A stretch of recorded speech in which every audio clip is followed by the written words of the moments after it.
prečo som sa ja, otec, vybral sám s 2 deťmi na dvojtýždňový výlet morsko-zdravotno-duchovný do Talianska. No, pôvodný plán bol ísť celá rodina, lenže vzhľadom na to, že sme vo vysokej fáze tehotenstva, tak manželka už nechcela ísť.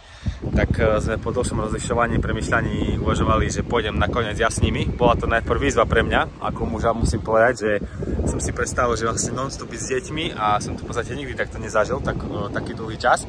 A riešiť všetko od A po Z, do cikania, kakania, obliekania, plánovania, prípadné choroby a podobne, hej. A išiel som s takou veľkou vervou, zároveň bazňou, že či to vôbec zvládnem a či prosto to všetko bude OK. A tak som si povedal, že OK, ideme do toho.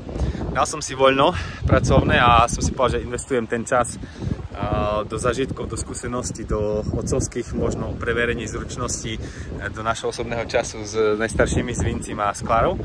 A musím povedať, že dnes je 5. deň, ale už prosto bolo niekoľko výziev od Vinciho horúčky prekvapivej, cez grcanie, Klarine, diskomfort v rôznych veciach a v podstate, takže už rôzne situácie ma preverili, moju možno vnútorné pripravenie a vnímam veľa silných miest, ale zároveň aj slabé miesta, takže je stále na čom pracovať. Ale musím zase druhú vec povedať, že ešte pred rokom by som si také niečo ani nevedel predstaviť, pretože by mi to prišlo povedať ako sci-fi, že ísť s deťmi sám, lebo v podstate veľa vecí mala na starosti manželka. A od minulého roku, keď som pochopil, že potrebujem byť viacej doma, viacej prítomný,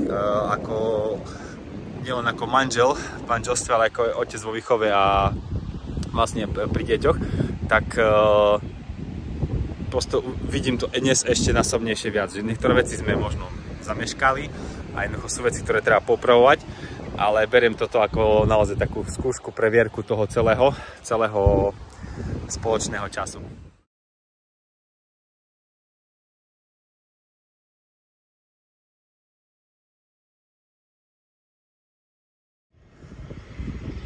Boli to vlastne nejaké výzvy ešte predtým, ako sme vyrazili. Jedna z tých bolo na moje ego, že nebudem si môcť len tak ísť zabiehať, zašportovať, nechať deti len tak, lebo nemôžu byť samé.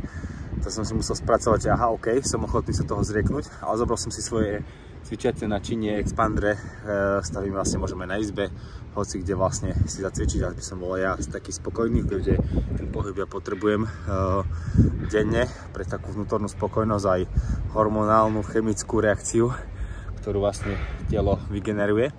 Druhá výzva bola taká, do ktorej som šiel, denná svätá omša, keďže ja chodím každý na svätú omšu a s deťmi doma si zmanéžovať v zahraničí svätú omšu, bral som to ako výzvu. Zatiaľ sa nám to darí a v podstate je to naozaj, že zistiť si, overiť, kde ísť tam, prosto vymyslieť tak program, aby sa to všetko zvládlo.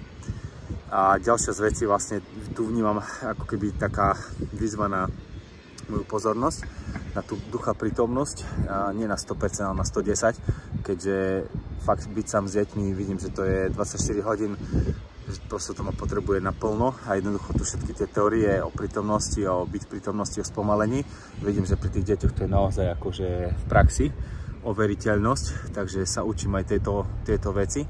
A ďalšia vec bola vlastne zmanéžovať si nejakú stravu, jedlo, ktoré bude kvalitné, že by to nebolo na nejakých street food, pizzi a croissantoch a neviem čom, tak jednoducho snažím sa vyberať jedla také, aj ubytovania také, že by sme si je mohli sami navariť, aby som to mal pod kontrolou, aby jednoducho som ich ani v tejto oblasti nezanedbal. Takže to sú také asi najvýzvy, ktoré ku dnešnému dňu vidím a uvidím, čo ešte čas prinesie. A prvé 4 dní sme stravili v kempe pri Benátkach, boli sme v Benátkach na lodi, takže to bol veľký zažitok a aj lokálne sme sa pohybovali, presúvali rôzne športové aktivity.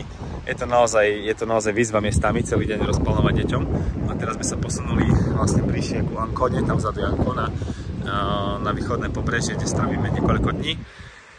A máme tu rôzne plány morsko-duchovné, keďže chceme nejaké pamiatky popozerať, nejaké kostoly a nejaké také cirkevné miesta nabiť sa a potom sa presúvame do ďalších naplánovaných vecí. Verím, že všetko zmakneme.